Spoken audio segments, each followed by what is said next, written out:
코로나19로 전면 중단됐던 북한과 러시아 간 여객열차 운행이 조만간 재개될 거로 보입니다. 이미 러시아와의 무기거래 의혹이 제기된 북한이 과학기술 협력과 인적 교류 강화 움직임까지 보이면서 대북 제재도 크게 약화하는 양상입니다. 보도에 김대겸 기자입니다. 지난해 8월 북한 신의주와 중국 단둥을 잇는 압록강 철교 사이로 열차 한 대가 지나갑니다. 코로나19로 인해 사람 통행이 제한된 지 3년 7개월 만에 북중 간 여객 열차 운행이 재개된 겁니다. 지난해 북중 간 교역은 3조 1천억 원으로 전년보다 137% 증가했고 코로나 이전의 82% 수준으로 회복했습니다. 이런 가운데 러시아와 북한을 오가는 여객 열차 역시 곧 운행을 재개할 것으로 보입니다. 미국 자유아시아 방송 RFA는 올레그 코제마코 러시아 연해주 주지사가 블라디보스토크와 북한 나선시 사이 여객철도 운행이 재개될 것이라고 말했다고 보도했습니다.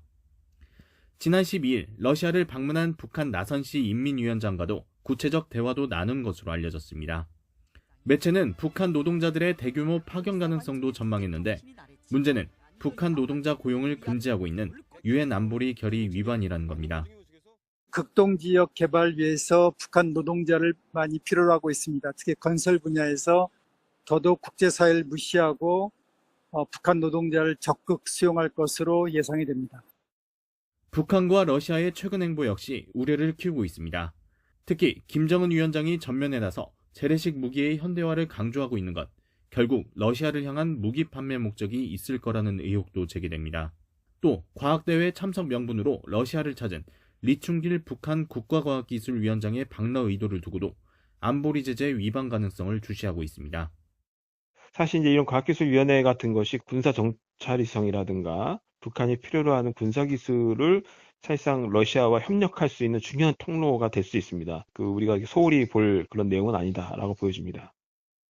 지난달 유엔 대북제재위원회 산하 감시기구인 전문가 패널마저 러시아의 반대로 임기가 끝나버리면서 앞으로 대북제재 약화는 더 가속화할 거라는 우려가 나오고 있습니다. YTN 김대겸입니다.